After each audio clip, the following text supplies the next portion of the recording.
A whisper in the dark. In the small town of Silver Pines, dusk had settled in, casting long shadows across the streets and quiet homes. Inside one of those homes, a 4-year-old boy named Ethan sat on the cold linoleum floor of his kitchen. Ethan's big brown eyes reflected a mixture of innocence and fear as he clutched his mother's phone in his tiny, trembling hands.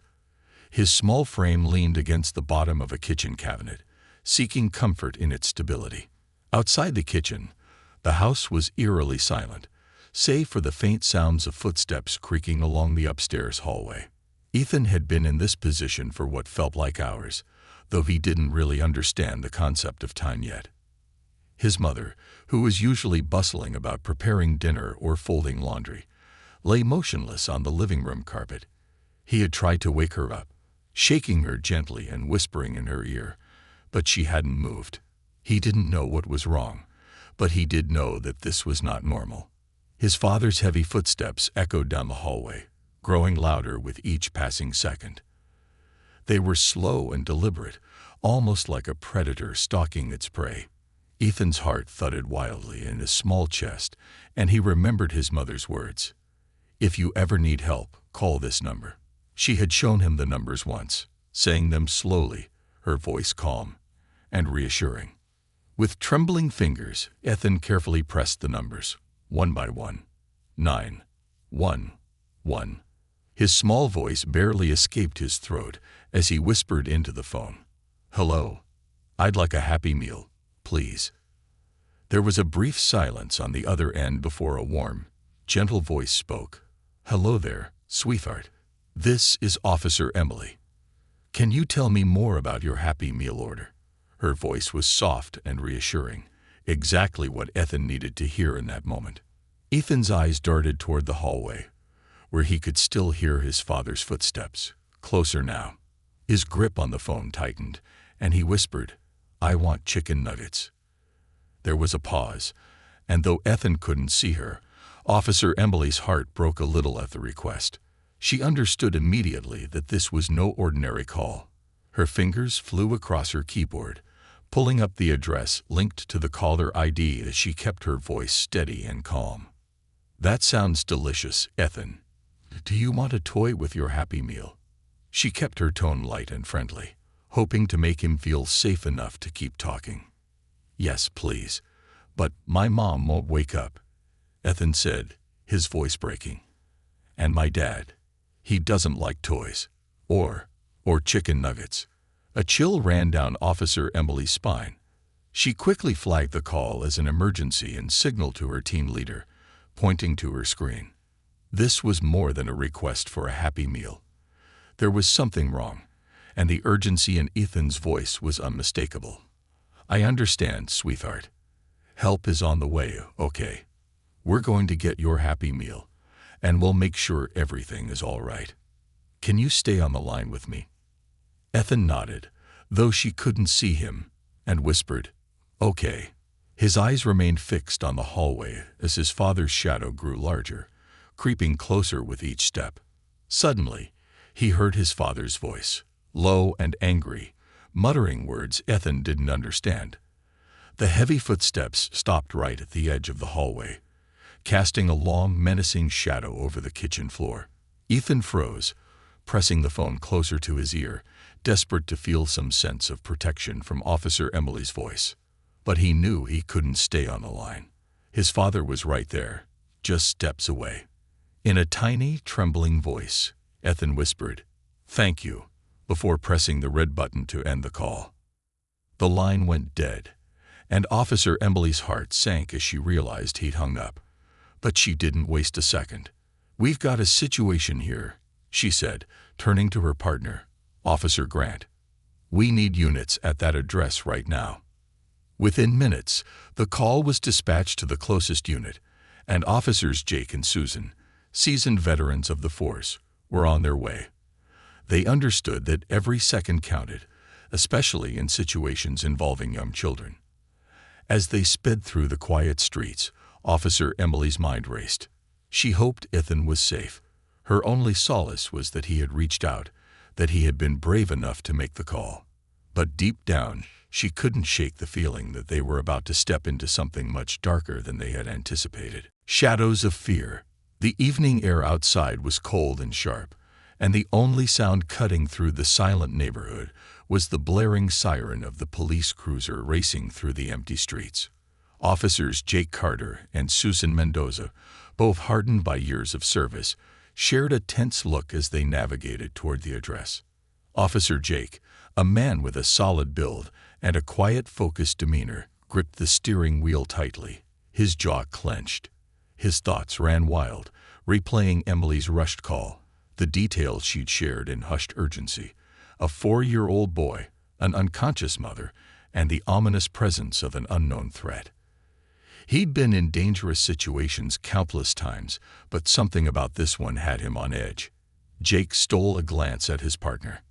Officer Susan, with her calm, steady eyes and compassionate nature, met his gaze, her mouth set in a grim line.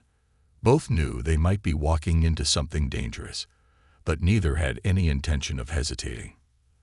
They arrived at the small, single-story house, its windows dark against the dimming sky.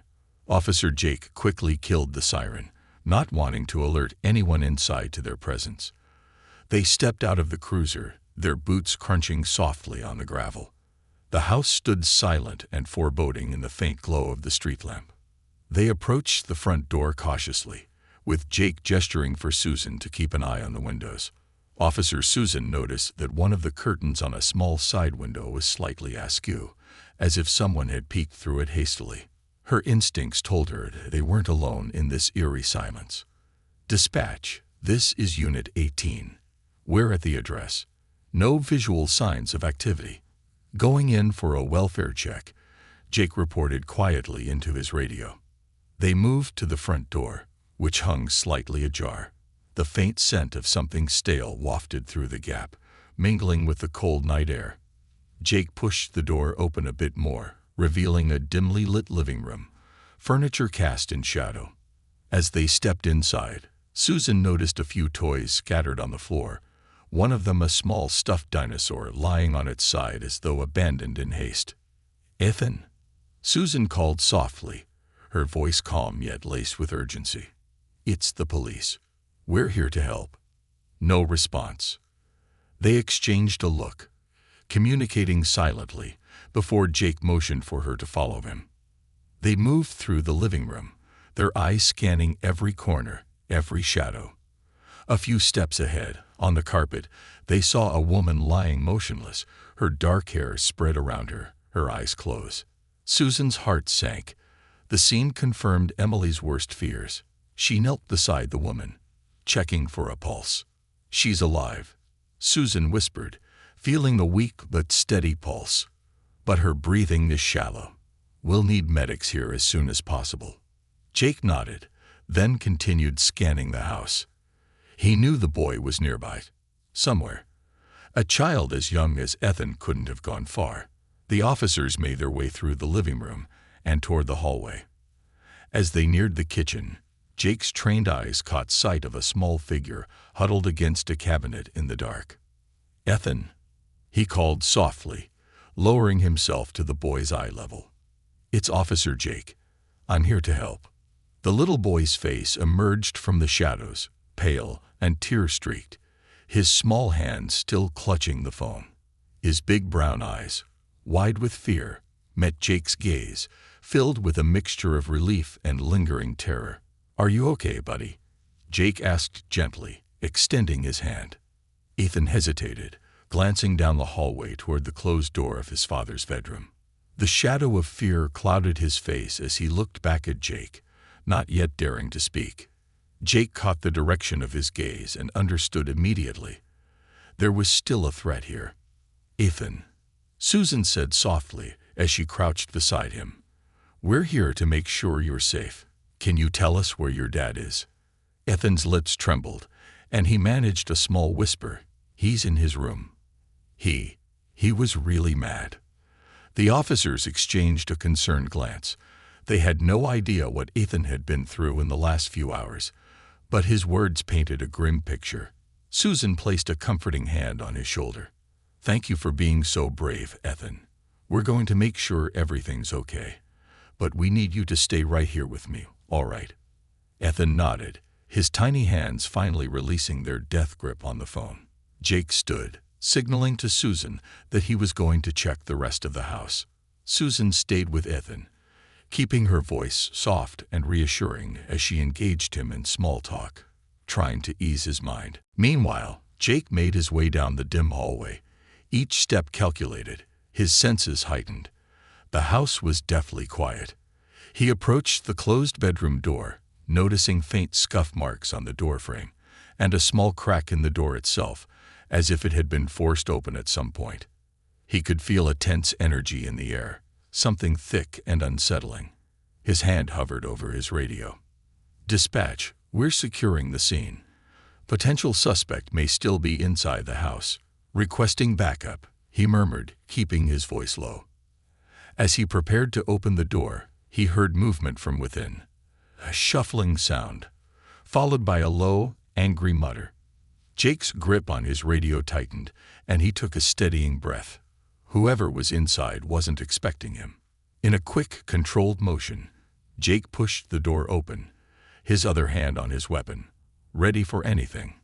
Inside, he saw a man pacing back and forth, his face twisted in agitation.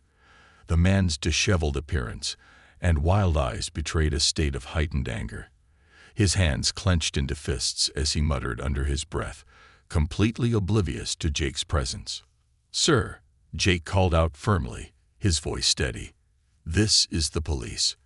I need you to stop and come forward slowly." The man's head snapped up, his bloodshot eyes focusing on Jake.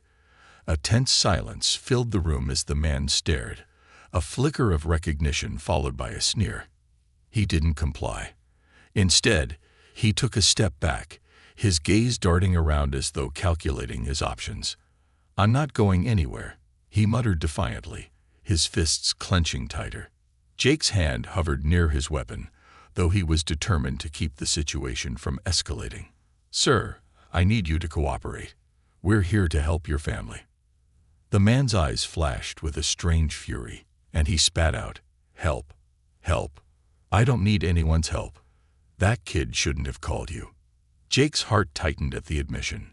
Whatever anger drove this man, it had crossed a line, and the officers could no longer afford to treat this as a minor disturbance. Just as he prepared to make his next move, he heard footsteps behind him, and a second later, backup arrived, officers filling the hallway, each one prepared to assist if necessary. Realizing he was outnumbered, the man's defiance crumbled, and he finally allowed himself to be restrained, though his angry mutterings never ceased. Once he was handcuffed, Jake exchanged a glance with the other officers, relief tempered by the knowledge that this family's ordeal was far from over. Back in the kitchen, Susan had coaxed a small smile from Ethan as she pointed to the flashing lights outside, telling him those were special lights just for him, a sign that help had arrived. She gently explained that his mom would be taken care of and that he wouldn't be alone. Ethan, still shaken, leaned into her shoulder, finally allowing himself to believe he was safe. The officers escorted the restrained man past the boy, whose wide, fearful eyes followed him until he was out of sight. And as the man was led out of the house, the officers knew that whatever shadows had plagued this home tonight, they had at least lifted one heavy burden off this small boy's shoulders. But in the hearts of Jake, Susan, and even Officer Emily, who anxiously awaited the update back at the station, a new mission took root, ensuring that Ethan and his mother would find safety, healing, and, perhaps one day, peace. Healing begins. The cold night breeze swept through the open doorway as Officer Susan held Ethan close, gently stroking his hair as they waited for the paramedics to finish assessing his mother. The soft blue and red lights from the police cruisers outside cast a gentle glow across the room, and Ethan's eyes traced the light patterns as if they were a strange, comforting lullaby. Ethan was exhausted, his small face pale and etched with worry. He hadn't let go of Susan's hand since the officers had taken his father away, and she could feel the weight of his fear through his tiny fingers, gripping her as though she was his only lifeline. She glanced at Jake, who was speaking quietly with one of the paramedics near Ethan's mother, her breathing still shallow but steady. They exchanged a look of shared determination. They would see this child and his mother through whatever came next. Finally, the lead paramedic, a gentle-looking man named Ray, approached Ethan and knelt down to his level, offering a small, reassuring smile. "Hey there, buddy. I'm Ray. Your mom's going to be okay, but we're going to take her to the hospital to make sure she gets some good rest, okay?" Ethan's face was a mixture of relief and lingering uncertainty. "Will she wake up soon?" Ray nodded, keeping his tone soft and comforting. "Yes, she will. We just want to help her get better. And I bet she'll be really happy to see you when she wakes up." Ethan nodded slowly, absorbing Ray's words. For the first time that night, his shoulders relaxed a little, his grip on Susan's hand loosening ever so slightly. "Ethan," Susan said gently, brushing a stray tear from his cheek, "we're going to take good care of you too, all right? You've been so brave tonight. There are so many people who want to make sure you and your mom are safe and happy." He looked up at her, his eyes reflecting a glimmer of hope. "Will I stay with you, Officer Susan?" Her heart twisted. She wished she could give him the assurance he so desperately needed, but she knew that a series of complex processes lay ahead. Child welfare services, temporary arrangements, and the legal procedures that would determine Ethan's future. All of it felt overwhelming, even to her. Still, she held his gaze, hoping to anchor him in this moment, to let him know that he was safe. "You're going to stay with some very nice people who know how to help kids just like you," she said softly. "And I promise I'll check in on you whenever I can. You'll see me again soon, okay?" Ethan looked uncertain, but he gave a small nod, his gaze lowering as he processed her words. She could see the quiet courage in him, the resilience he was already trying to summon, and she marveled at how much strength could exist within such a young soul. In the distance, she saw a car approaching, a dark SUV from social services. A woman stepped out, her face kind but firm, and Susan recognized her as Ann Rivers, a seasoned social worker who had helped with many difficult cases in the past. She watched as Ann approached, her expression softening as she looked at Ethan. "Hi, Ethan," Ann said warmly, crouching down to his level. "My name is Ann. I'm going to take you to a nice, cozy place where you can rest tonight, okay? There will be toys, and other kids too. You'll be safe."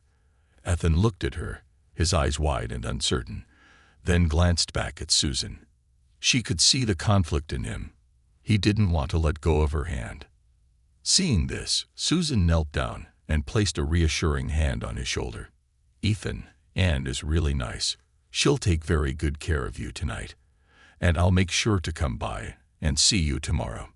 He took a shaky breath, trying to summon the courage he'd shown throughout the night. Will Mommy come too?" Ann's eyes softened as she glanced at Susan, both of them struggling with the delicate balance between truth and comfort. "Your mom is going to be resting at the hospital for a little while," Ann explained gently.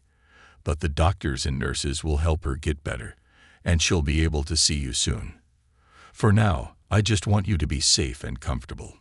Ethan nodded, his grip finally releasing Susan's hand. She could see the bravery in his eyes, though his bottom lip trembled slightly. Susan gave him a warm smile, keeping her tone light. "You're doing so great, Ethan. Remember, you're not alone.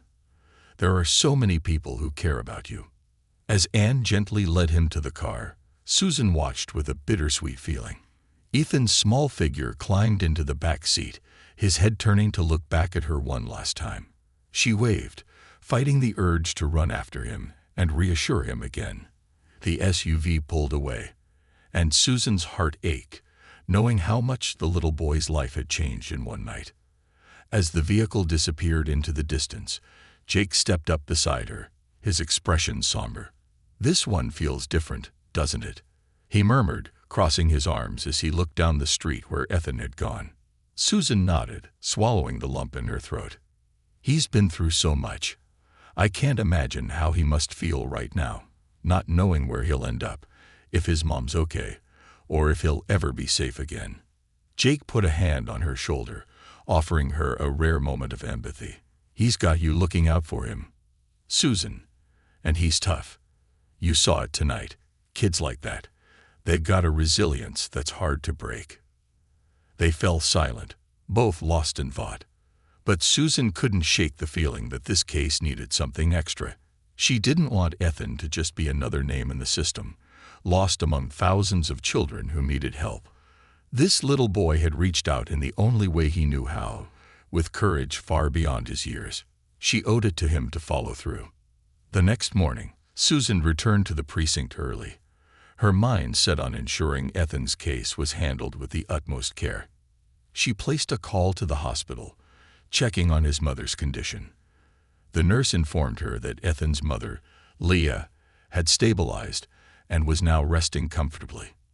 The doctors suspected she had been suffering from severe fatigue and malnutrition, along with signs of emotional distress. Susan's heart ached as she listened. It was clear that this family had been through significant hardship, and she knew that once Leah was well enough, the real journey to healing would begin. As she hung up the phone, she couldn't shake the feeling that she had to do more. Ethan and his mother didn't just need help. They needed allies, people who wouldn't give up on them. She spent the rest of the morning poring over case files and making calls, determined to rally every resource she could. By noon, she'd arranged a meeting with Ann Rivers and a family counselor, hoping to establish a support plan for Leah and Ethan that went beyond just temporary care. The following day, Susan visited the children's shelter where Ethan had been taken. She found him in the playroom, sitting quietly by himself, clutching a small stuffed dinosaur. His eyes lit up when he saw her, and he ran over, throwing his arms around her in a tight hug. "I missed you, Officer Susan," he whispered. His voice, Ethan's words, tugged at Susan's heart as he clung to her, his small arms wrapped tightly around her. She held him close, feeling the weight of his trust and the innocence of a child who had faced too much, too soon. "I missed you too, Ethan," she whispered, gently patting his back. She pulled back slightly to look at his face, noting the faint traces of last night's fear still lingering in his wide eyes. "I promised I'd come see you, didn't I?" Ethan nodded, a hint of a smile breaking through the cloud of uncertainty on his face. "Did you see my mom? Is she okay?" Susan smiled gently, nodding. "I talked to the doctors, and they said she's resting and getting stronger. They're taking good care of her. She'll be very happy to know you're safe too." Ethan's shoulders relaxed a little, and he looked down at the stuffed dinosaur in his hands. "I wish I could see her." Susan's heart ached. "I know, buddy, and you will soon.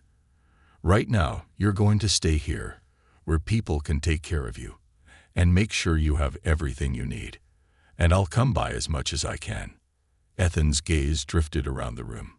The children's shelter was brightly decorated, with colorful posters on the walls, shelves of toys, and books scattered across small tables. But despite its cheerful appearance, there was a sense of loneliness in his eyes. Susan could tell he felt out of place, in a world that was unfamiliar and uncertain. She knelt down beside him, reaching out to touch his arm. "Do you like dinosaurs?" Ethan nodded shyly, holding up his stuffed dinosaur. "This one's Rex. He's brave." Susan smiled. "Just like you.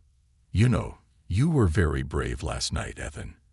You called for help when you needed it, and that was the best thing you could have done." A small, proud smile appeared on his face as he hugged Rex tighter. "I remembered what Mom told me, that I should call if something was wrong. I was scared, but I didn't want to be alone." Susan's eyes softened. "You're never alone, Ethan. There are so many people who care about you and your mom, and we're all going to make sure you're safe. Okay." He nodded, his expression thoughtful. "Okay." After a moment, he asked in a small voice, "Will I get to go home?" Susan hesitated, carefully choosing her words. Right now, the most important thing is that you and your mom are safe and healthy. When she's ready, you'll get to be with her again.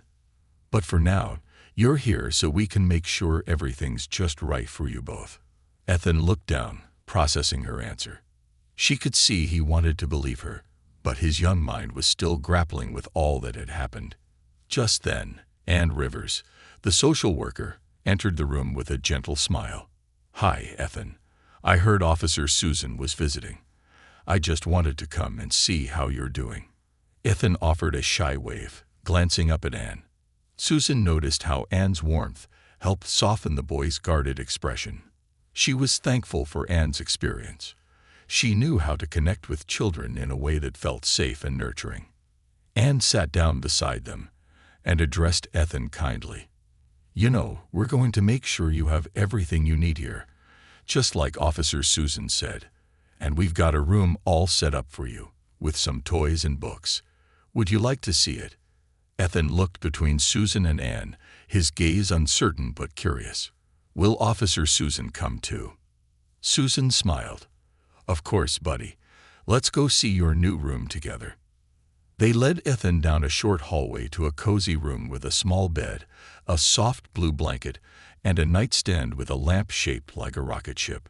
On a nearby shelf, there were a few carefully chosen toys, a small train set, some crayons, and a stack of picture books.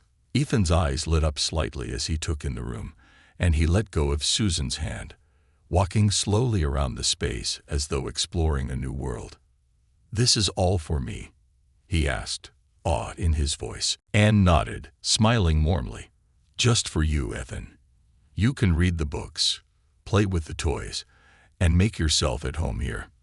Susan watched as Ethan picked up a small red car from the shelf, turning it over in his hands with fascination. He was already starting to settle, and she felt a glimmer of hope for him. "Thank you," he said, glancing back at Susan and Ann. "Will you still come and see me, Officer Susan?" Susan knelt down to his level again, smiling reassuringly. "Yes, Ethan. I'll be here as often as I can, and I'm going to talk to your mom soon and let her know how brave and strong you're being. She'll be so proud." A shy smile crossed his face, and he hugged Rex to his chest. "I think Rex likes it here too." Ann chuckled, reaching out to ruffle his hair gently. "Well, Rex is in good company. And you know, if there's anything you need, I'm here to help you, all right?" Ethan nodded, his expression softening. Susan could see the faintest glimmer of trust beginning to form in his eyes. She stayed with him a little while longer, reading him a story from one of the picture books and watching as he slowly let his guard down, his eyes drooping with sleep. Finally, when he was tucked into bed, clutching Rex close to his chest, Susan rose quietly, giving Ann a nod as they stepped out of the room together. The two women walked down the hallway in silence, the weight of the night still hanging between them. "Thank you, Susan," Ann said quietly, her voice filled with gratitude. "You've done more for him than you know." Susan gave her a small, tired smile. "He's a special kid. He deserves to feel safe again. I just wish there was more I could do." Ann placed a comforting hand on her shoulder. "You've already done so much. You gave him hope when he needed it most. And now, with time and support, he'll find his way." As Susan left the shelter, she couldn't shake the image of Ethan's small face, his shy smile, and the bravery in his eyes. She knew this case wouldn't leave her anytime soon. It had etched itself into her heart, the path to recovery. The days following Ethan's rescue brought a quiet determination to Officer Susan Mendoza as she made it her personal mission to ensure that Ethan and his mother, Leah, received the support they needed. She knew that children like Ethan often fell through the cracks of a system too overwhelmed to offer long-term solutions, and she was unwilling to let that happen to him. The first task was to meet with Leah once she had stabilized at the hospital. Susan had called in a favor from a friend, a family therapist named Dr. Claire Monroe, who agreed to meet Leah as soon as she was ready. Dr. Monroe specialized in cases of trauma, and her calm, compassionate demeanor had proven instrumental in helping families heal. Susan arrived at the hospital early that morning, her heart heavy with anticipation. She knew Leah had a long road ahead of her. The medical staff had informed Susan that Leah was awake and asking about Ethan. They had told her as much as they could, that he was safe and being looked after. But Susan could sense Leah's pain and worry, her need for answers. She found Leah in a small, sunlit room at the end of the corridor, propped up in bed, looking pale and fragile. Her dark hair fell limply around her shoulders, and her eyes were shadowed with exhaustion. But as soon as she saw Susan enter, a flicker of hope crossed her face. "Officer Mendoza." Leah's voice was barely a whisper, rough from disuse, and tinged with anxiety. Susan offered her a warm smile, pulling a chair up beside the bed. "Hi, Leah. You can call me Susan. I just wanted to check in and see how you're feeling." Leah glanced away, her hands twisting the edge of the hospital blanket. I don't know what to say. All I can think about is Ethan. Is he okay?" Susan nodded, her voice gentle. "He's safe, Leah. He's in a good place, being looked after by people who care about him. And I've visited him every day. He's doing well." A tear slipped down Leah's cheek, and she quickly wiped it away. "Thank you. I was so scared that night. I didn't know if I'd ever see him again." Her voice cracked, and Susan felt a pang of empathy. She reached out, covering Leah's hand with her own. "Leah, you're incredibly strong, and you've done so much to protect Ethan. I know things were difficult, but he's safe now because of you." Leah took a shaky breath, her voice barely audible. "I never wanted this for him. I tried to be strong, to keep it together, for his sake. But my husband, Marcus, he's—" She trailed off, her gaze clouded with a mixture of anger and shame. Susan squeezed her hand reassuringly. "It's okay, Leah. You don't have to explain it all right now. But I want you to know that you and Ethan don't have to go back to that situation. There are resources, people, who can help you rebuild a life free from fear." Leah's lips trembled, and she took a deep, steadying breath. "For so long, I thought I had to stay, that I had no choice. But I don't want Ethan growing up in that shadow. He deserves better." Susan felt a surge of hope hearing Leah's words. She had met so many people who struggled to break free from harmful situations, but Leah's determination was unmistakable. Here was a mother who, despite everything, was ready to do whatever it took to protect her son. Just then, Dr. Claire Monroe entered the room, carrying a calm presence with her. She smiled gently at Leah, then glanced at Susan with a nod of acknowledgement. "Leah, I'm Dr. Monroe. I specialize in helping families who've been through tough times like yours. I'd love to work with you and Ethan, if that's something you'd be open to." Leah looked between Susan and Dr. Monroe, her eyes shining with gratitude and vulnerability. Yes, I think I'd like that." Susan's heart swelled with relief, knowing Leah was in good hands. Dr. Monroe had a way of guiding people toward healing, step by step. Susan stayed a little while longer, reassuring Leah that she would check in regularly and be there as much as she could. As she left the hospital, a sense of purpose filled her. She knew that, while the road would be difficult, Leah and Ethan had a chance, a real chance, to rebuild their lives. Meanwhile, back at the shelter, Ethan was slowly adjusting to his temporary home. Ann Rivers, the social worker, was diligent in ensuring he had everything he needed, from warm meals to toys and books that could distract him from his worries. But it was Susan's visits that truly lit up Ethan's days. Each time she arrived, his face broke into a wide smile, and he would run to her, clutching Rex the dinosaur, his constant companion. Susan spent time reading to him, playing simple games, or just talking. Each visit brought them closer, and Ethan began to open up about his memories and his fears, as well as his hopes for seeing his mother again. Susan listened patiently, knowing that these moments of trust were vital for his healing.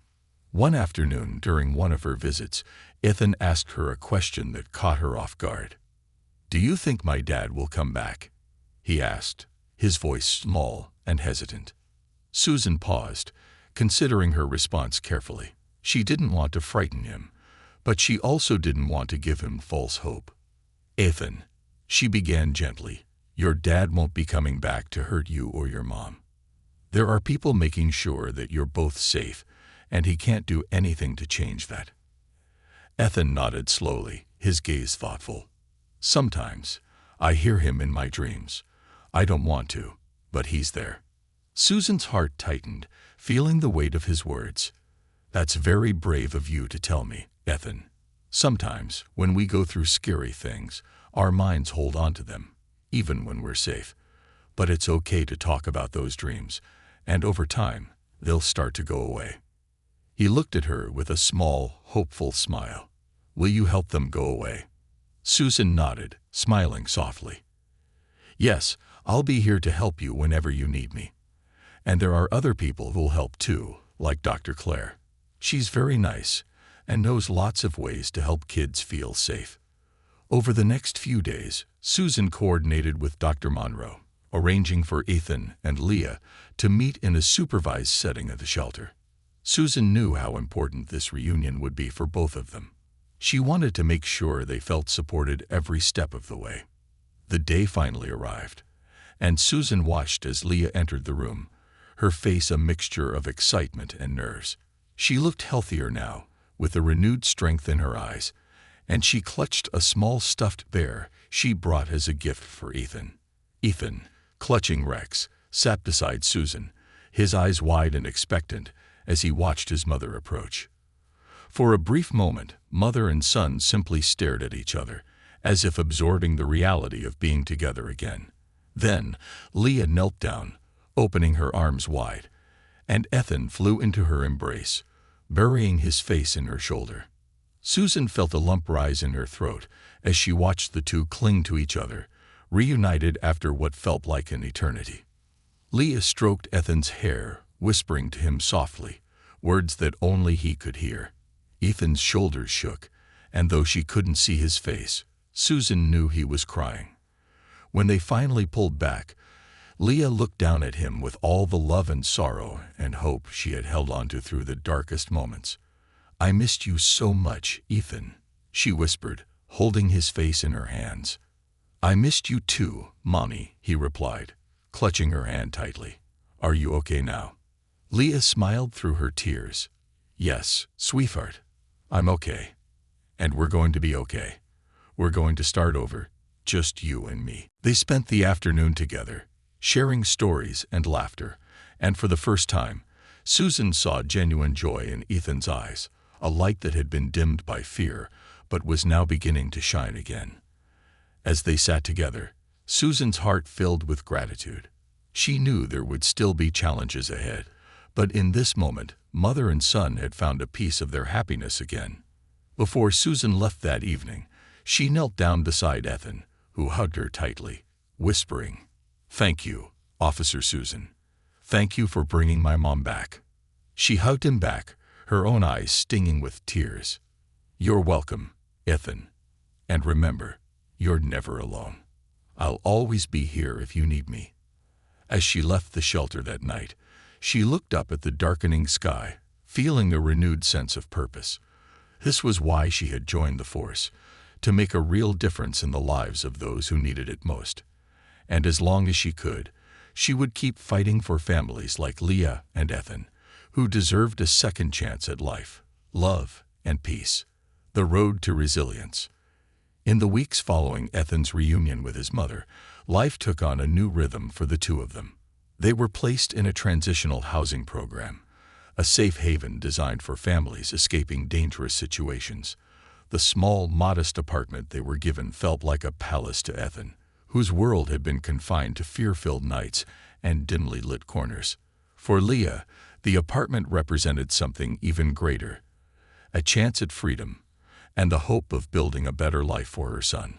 Officer Susan continued to check in on them, stopping by every few days to bring small treats or simply to chat. Her presence was a steady source of comfort, and both Leah and Ethan had come to see her as a friend, a bridge from the dark days they were leaving behind to the brighter future they were working toward. One afternoon, as Susan arrived for a visit, she found Ethan outside on the small balcony of the apartment, playing with Rex the dinosaur and a new set of plastic dinosaur figures she brought him on a previous visit. He greeted her with a wide smile, his once wary eyes now shining with a playful curiosity. It warmed Susan's heart to see him so relaxed. "Officer Susan," he called out, waving Rex at her. "Look, I made a dinosaur family. This one's the mommy, and this one is the baby." Susan leaned down, admiring the carefully arranged scene. "That's amazing, Ethan. You've got a whole little dinosaur family there. I bet they're very happy together." Ethan nodded proudly, his face serious as he looked at his toy family. "They stick together no matter what," he said, as though reciting a personal promise. Susan's heart swelled. "That's right. Families are there for each other, just like you and your mom." Ethan looked up at her, his young face filled with a wisdom beyond his years. "You're like family too, right, Officer Susan?" The question caught her off guard, and she blinked back an unexpected surge of emotion. She reached out, gently brushing a lock of hair from his forehead. "I'd be honored to be part of your family, Ethan." A big smile broke across his face, and he ran back inside, calling for his mother. "Mom, Officer Susan is here." Leah appeared in the doorway, her face brighter and healthier than Susan had ever seen it. She wore a simple outfit, a soft sweater and jeans, but it was the way she held herself now, with a quiet confidence and peace, that struck Susan the most. "Come on in, Susan," Leah said warmly, motioning her inside. Susan followed them into the cozy living room, where Leah had set out a small plate of cookies and cups of lemonade. Ethan ran to grab his dinosaur family, carefully setting them on the coffee table as though they were part of the gathering. As they settled in, Leah gave Susan an appreciative smile. "Thank you for all the times you've checked on us. I don't think I can ever repay you for everything you've done." Susan shook her head, a humble smile on her face. "You don't need to repay me, Leah. It's been my privilege to see you and Ethan grow stronger. You both are the reason I do what I do." Leah's gaze softened. "Still, it means a lot. I was so afraid the first night. I didn't know if I had the strength to start over, but seeing Ethan safe gave me courage I didn't know I had." Susan nodded, understanding the depth of her words. She'd seen so many mothers like Leah, stuck in impossible situations, feeling trapped by fear and circumstances. But Leah had proven herself resilient, and she was determined to create a new life for her son. "Have you thought about what comes next?" Susan asked gently. "I know you're taking it one step at a time, but sometimes having a plan can help keep things on track." Leah took a deep breath, glancing at Ethan as he played quietly with his dinosaur family, his world blissfully untouched by the worries that weighed on her. "Yes," she said softly. "I have thought about it. I want to find a job, a real one, where I can support us without having to rely on anyone else, and maybe one day I'd like to go back to school. I never got the chance to finish my degree, but I'd like to, not just for me, but for Ethan. I want him to see that it's possible to rebuild, no matter how hard things get." Susan's face lit up with admiration. "That's wonderful, Leah. I think that would be amazing, not just for you, but for Ethan too. And you know, there are programs that offer financial aid and scholarships to women in situations like yours. I can help connect you with those resources if you're interested." Leah nodded, a spark of hope in her eyes. "I'd like that. It's all a bit overwhelming, but knowing I have options, it gives me strength." Just then, Ethan looked up, catching a snippet of their conversation. His curious gaze darted between his mother and Susan. "Are we going to move to a new place, Mommy?" Leah reached over, brushing his cheek with a gentle hand. "Not right away, sweetie.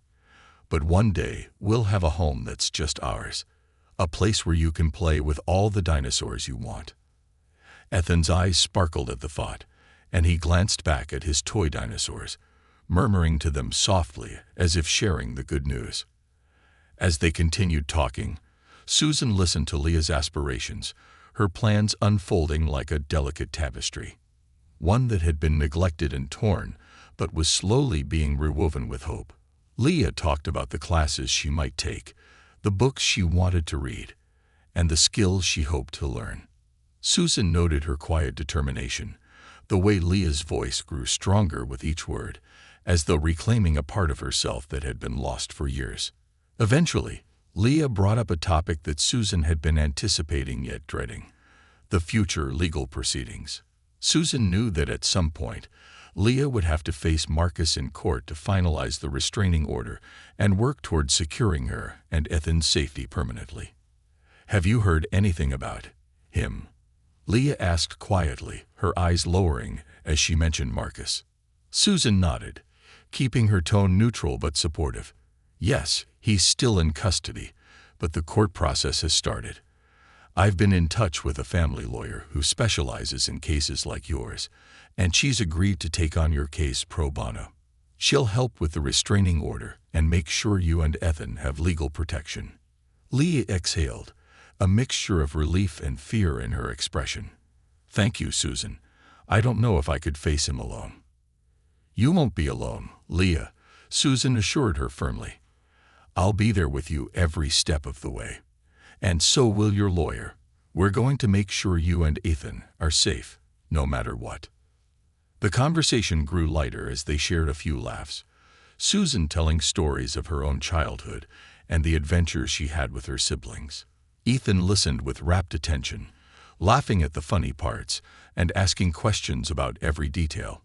As Susan prepared to leave, Leah pulled her aside, gratitude shining in her eyes. "You've given us more than safety, Susan. You've given us hope. I didn't think that was possible. Not after everything." Susan smiled, touched by her words. "You did that, Leah. You made the choice to reach out for help, to protect Ethan, and to start over. I'm just glad I could be there to support you." Ethan ran over, wrapping his arms around Susan in a tight hug. "Are you coming back soon, Officer Susan?" She hugged him back, feeling the warmth of his small embrace. "Yes, Ethan. I'll be back soon, I promise. And you keep taking care of Rex and your dinosaur family for me, okay?" He nodded solemnly, holding up Rex with pride. "They'll be safe too." As Susan walked down the apartment building steps, she looked back up to see Ethan waving at her from the balcony, Leah standing behind him with a soft smile. She waved back, her heart filled with both joy and determination. She knew there was still a long journey ahead, that the road to true healing would be full of challenges and setbacks. But watching Leah and Ethan together, knowing that they were finally free to create the life they deserved, gave her hope for the future. In the days that followed, Susan continued to visit them, helping Leah navigate the legal proceedings and encouraging her as she applied for jobs and began looking into classes. With each visit, she saw Ethan's resilience growing, his laughter coming more easily, his dreams starting to blossom. And Leah, once so fragile and defeated, had transformed into a woman filled with quiet strength and purpose. The community also began to rally around them. Neighbors dropped off groceries, local businesses offered support, and friends Susan had reached out to donated clothes and household essentials. Leah and Ethan weren't just surviving. They were beginning to thrive. And as Susan continued her work, helping others like them, she carried the memory of their journey in her heart, a reminder that even the smallest acts of kindness could become the seeds of profound change. A new beginning. Months passed, and the quiet resilience that Leah and Ethan had nurtured began to blossom into something more, a life that was no longer defined by fear. With the help of her social worker Anne and Officer Susan's constant support, Leah secured a part-time job at a local community center, where her role involved helping other mothers and children in need. She found strength in serving others, her own experiences lending her an empathy that connected her deeply to the people she helped. Meanwhile, Ethan had settled comfortably into his new routine. He attended a small preschool nearby, where he was quickly known as the boy with a big heart and a toy dinosaur named Rex. He'd bring Rex everywhere, showing him off to teachers, friends, and anyone who would listen to the stories he invented. His once quiet demeanor had transformed, and he was now brimming with curiosity and laughter. One crisp autumn afternoon, Susan visited them at their apartment to celebrate a special milestone: Leah's acceptance into a local community college. She'd been approved for a scholarship designed for women overcoming hardship, and the joy on her face when she received the acceptance letter was something Susan would never forget. Leah greeted Susan at the door with a warm smile, wearing a bright red sweater that complemented the warmth in her cheeks. Her once pale face now glowed with health, and she had an air of confidence that had once seemed unimaginable. Ethan bounded into the living room as soon as Susan stepped inside, waving Rex in the air and pulling her toward a small stack of paper on the coffee table. "Look, Officer Susan," he said excitedly, pointing to the colorful drawings spread out before them. "These are my dinosaur family pictures. Mommy and I made them together." Susan crouched down, admiring the drawings. Each picture was a vivid scene filled with dinosaurs in different settings. Dinosaurs having dinner, dinosaurs playing in a field, even dinosaurs going to school. She chuckled as she noticed that every dinosaur wore a smile. "Wow, these are amazing, Ethan. You've got a whole story here." Ethan beamed. "Yeah, and Rex is the hero. He saves everyone." Leah smiled, watching her son proudly share his creations. "Ethan's been working on his drawings every day after school. He tells me all these elaborate stories about his dinosaur friends." Susan looked over at Leah, admiring how far she had come. "Leah, you should be so proud. You've both been through so much, and here you are, making new stories, building something wonderful." Leah nodded, her gaze drifting to Ethan, who was still animatedly showing off his artwork. "I am proud. I never imagined we'd be here, safe, happy.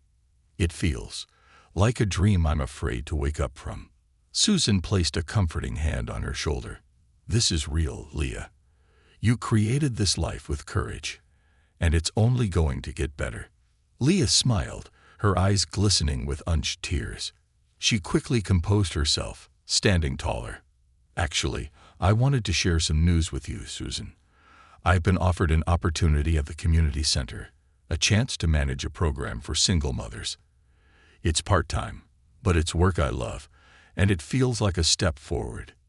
Susan's face lit up. "That's incredible, Leah. You'll be amazing at it." Leah nodded, a mixture of excitement and nervousness in her expression. "It feels right, you know. I get to help others who might be feeling as lost as I once was. I want to be a person who gives them hope." Ethan looked up, catching the serious tone in their conversation, and grabbed Leah's hand. "Mommy, can I help too?" She laughed, scooping him into a hug. "You already are, sweetheart. You make me stronger every day." They spent the next hour celebrating Leah's achievements, enjoying the homemade muffins she'd baked and talking about the future. For the first time, Leah and Ethan could look ahead without the weight of fear dragging them down. They talked about Ethan's dreams, his excitement for kindergarten next year, and Leah's plans to take night classes in psychology and social work, a field she now felt drawn to. As the sun began to set, casting a warm glow over the small apartment, Susan realized it was time for her to leave. But as she gathered her things, Leah stopped her, her expression filled with gratitude. "Before you go, there's something I want to show you," Leah said, walking over to a small bookshelf against the wall. She pulled out a framed picture and handed it to Susan. Inside the frame was a photograph of Ethan, Leah, and Susan, taken during one of their early visits together. Leah and Ethan looked happy, both of them smiling brightly, and Susan stood beside them, her arm wrapped around Ethan in a protective embrace. "I wanted to thank you for everything you've done for us," Leah said softly. "For being there when no one else was. For giving us hope." Susan felt a surge of emotion, deeply moved by the gesture. She looked down at the photograph, running her fingers over the glass. "Thank you, Leah. This means more to me than you know. You and Ethan have shown me what true strength looks like." Leah nodded, smiling with quiet determination, and we couldn't have done it without you." As Susan prepared to leave, Ethan came running up to her, tugging on her sleeve. "Are you coming back soon, Officer Susan?" She knelt down, wrapping him in a warm hug. "Always, Ethan. I'm just a phone call away. You and your mom are part of my family now." He hugged her tightly, whispering, "You're the best." She left the apartment that evening with a light heart, a feeling of fulfillment that went beyond words. Leah and Ethan had become a part of her life, not just a case, but a personal journey she would carry with her forever. They had overcome unimaginable challenges, transforming their lives with resilience, love, and courage. In the months that followed, Susan continued her work at the precinct, often reflecting on her experiences with Leah and Ethan. Their story served as a constant reminder of why she joined the force in the first place: to make a difference, to be there for those who had no one else. Leah thrived in her new role at the community center, where she became a beacon of hope for other women struggling to break free from abusive situations. Her compassionate, gentle nature allowed her to connect deeply with each person who walked through the center's doors, and she quickly became known for her ability to listen and offer genuine advice. She enrolled in night classes, studying psychology and social work, a decision that brought her closer to her dream of becoming a counselor. Her own experiences gave her insight into the struggles of others, and she found joy in knowing that she was helping to break the cycle of fear and suffering for other families. Ethan, meanwhile, blossomed in kindergarten. His teachers noted his kindness and empathy, his ability to lift others' spirits with his cheerful nature and vivid imagination. He often brought Rex to school, introducing him proudly as his best buddy, and he'd tell stories of how Rex had helped him through scary times. His classmates adored him, and he became known as the dinosaur expert, a title he wore with pride. One evening, nearly a year after that fateful 911 call, Susan received an invitation from Leah to attend a small ceremony at the community center. Leah was being recognized for her contributions and dedication, a momentous occasion that marked her official completion of her first year of studies and her progress toward a new life. When Susan arrived, she found Leah standing by the podium, wearing a deep blue dress that brought out the confidence in her eyes. Ethan, dressed in a tiny suit, stood proudly by her side, clutching Rex the dinosaur in one hand. As Leah took the stage, she spoke with a quiet strength, her voice unwavering. "I once believed I had no way out, that my life would always be marked by fear. But with the help of incredible people, my son, my friends, and a certain police officer who went above and beyond, I found the courage to start again. Today, I stand here not just for myself, but for every woman and child who has ever felt trapped, afraid, or powerless. There is hope, there is healing, and there is a future worth fighting for." The audience erupted in applause, and Susan felt tears prick at her eyes. Watching Leah, strong and proud, and seeing Ethan beam beside her, she knew this was more than a happy ending. It was a new beginning. After the ceremony, Leah and Ethan approached Susan, their faces glowing with gratitude. Ethan threw his arms around her, and Leah gave her a tight, heartfelt hug. "Thank you, Susan," Leah whispered, "for everything." As they stood together in that moment, Susan felt an overwhelming sense of fulfillment and peace. This family she had once feared might fall through the cracks had not only survived, they had flourished. They were no longer a story of survival, but a story of strength, resilience, and transformation. And as they walked out of the community center together, Leah, Ethan, and Susan, each of them knew that their journey, though difficult, had been worth every step. They had built something more than just safety and stability. They had built a foundation of love, trust, and hope that would carry them forward for the rest of their lives. Legacy of hope. Years passed, and the small seeds of hope planted in the lives of Leah and Ethan had blossomed into a future more beautiful than anyone could have imagined.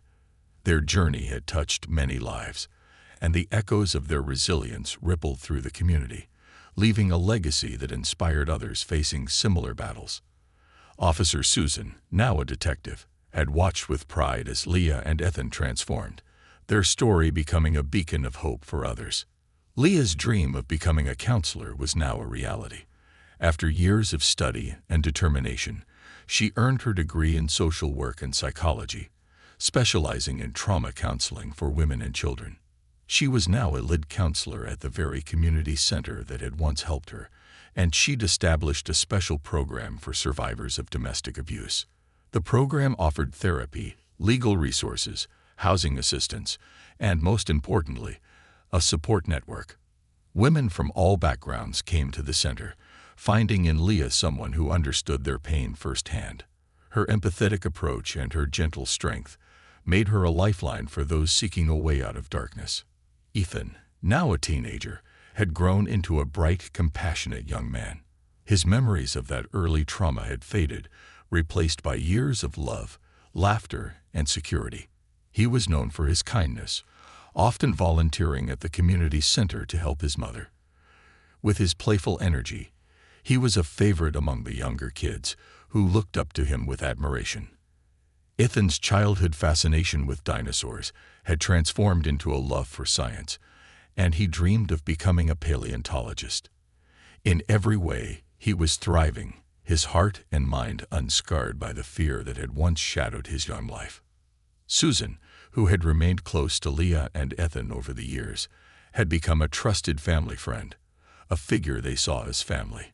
Watching their lives blossom had been a gift, one that strengthened her commitment to her work and the belief that change was always possible. As a detective, she had become an advocate for domestic violence victims, often drawing on Leah's story when she spoke to colleagues, law enforcement, and community groups. She created new policies at the precinct, emphasizing a trauma-informed approach to handling cases involving abuse, and had advocated for more resources to support survivors in the aftermath of their trauma. On the anniversary of the day Ethan had made that fateful 911 call, Leah decided to hold a community event at the center. She wanted to create a space where survivors, allies, and community members could gather to share stories, raise awareness, and honor the resilience of those who had faced and overcome adversity. Leah invited Susan to speak, knowing her words would carry weight with those attending. The day was bright and warm, and a soft autumn breeze filled the air with the smell of freshly fallen leaves as the event began. The community center's courtyard had been transformed with strings of lights, colorful banners, and tables adorned with hand-painted flower pots that the children at the center had decorated. Each pot held a small plant, representing new life and growth, with a card that read, "In honor of strength, healing, and new beginnings." The energy in the air was one of celebration and hope. People from all walks of life had gathered: survivors, advocates, social workers, local officials, and families. Leah stood at the front, her presence commanding yet filled with warmth. As she scanned the faces in the crowd, her heart swelled with gratitude. This was the life she'd fought to build, a life defined not by the pain of the past, but by the strength she'd found to rebuild. When it was Susan's turn to speak, she stepped up to the podium, glancing out at the sea of faces. She took a deep breath, remembering the frightened little boy she'd met that night so many years ago, the courage in his eyes, and the fierce love his mother had shown. She knew she was standing among heroes. Every person who had faced abuse and emerged on the other side was a hero in her eyes. Today, we honor the journey that so many of you have taken, she began, her voice clear and steady. It takes unimaginable strength to break free from fear, to choose a new path when the world seems dark.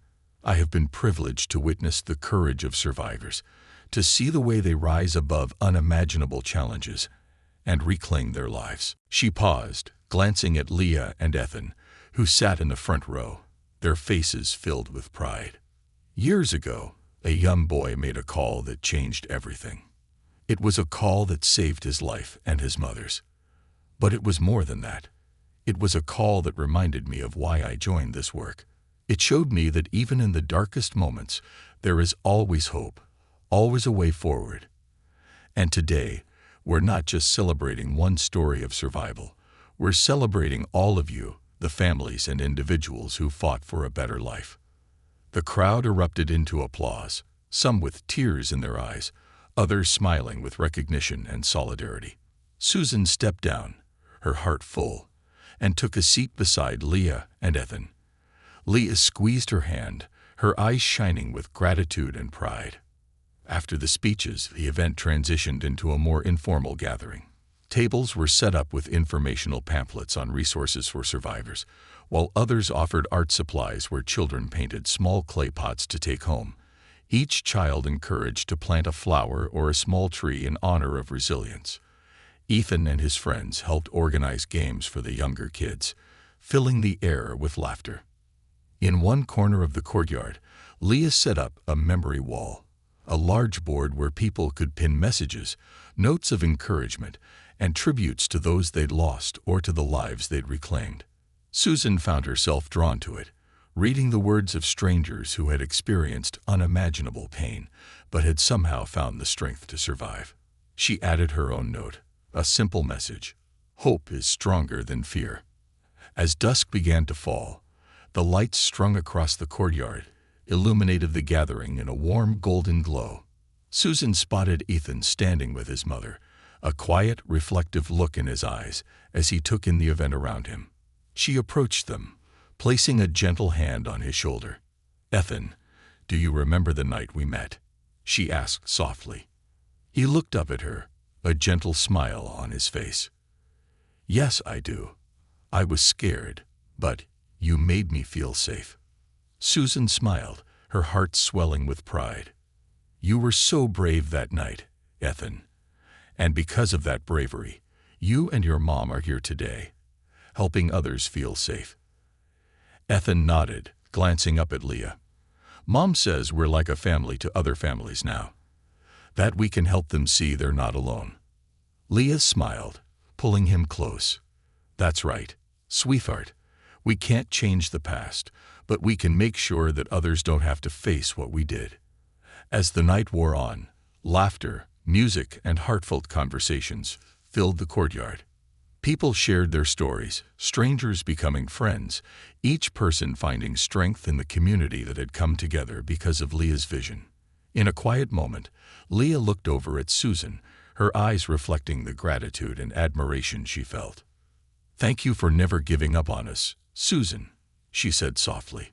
"Because of you, Ethan and I found a life we never dreamed possible." Susan shook her head, humbled by Leah's words. "Leah, you're the one who made the choice to break free. I was just there to support you. You and Ethan did the hard work, and you've built something incredible." They hugged, both women feeling the profound connection that had grown between them, forged in moments of vulnerability and strengthened by years of friendship and support. Leah knew that Susan had given her more than safety. She'd given her a second chance, a belief in herself, and the unwavering reassurance that she and Ethan would never have to walk alone. As the night drew to a close, Leah took one last look at the people gathered around her, their faces filled with hope. This community, these people, this was her legacy. She and Ethan had not only survived, they had thrived, and now they were using their story to help others find the courage to do the same. Standing side by side, Susan, Leah, and Ethan looked out over the crowd, each of them filled with gratitude, strength, and a sense of purpose that went beyond words. Together, they were more than survivors. They were a testament to the power of resilience, a reminder that no matter how dark life might seem, there was always a way forward, a path lit by courage, compassion, and unwavering hope. And as they walked into the future, they knew that their journey would continue, not just as individuals, but as part of a greater mission, a legacy of healing, strength, and love that would reach far beyond their own lives, touching others for generations to come.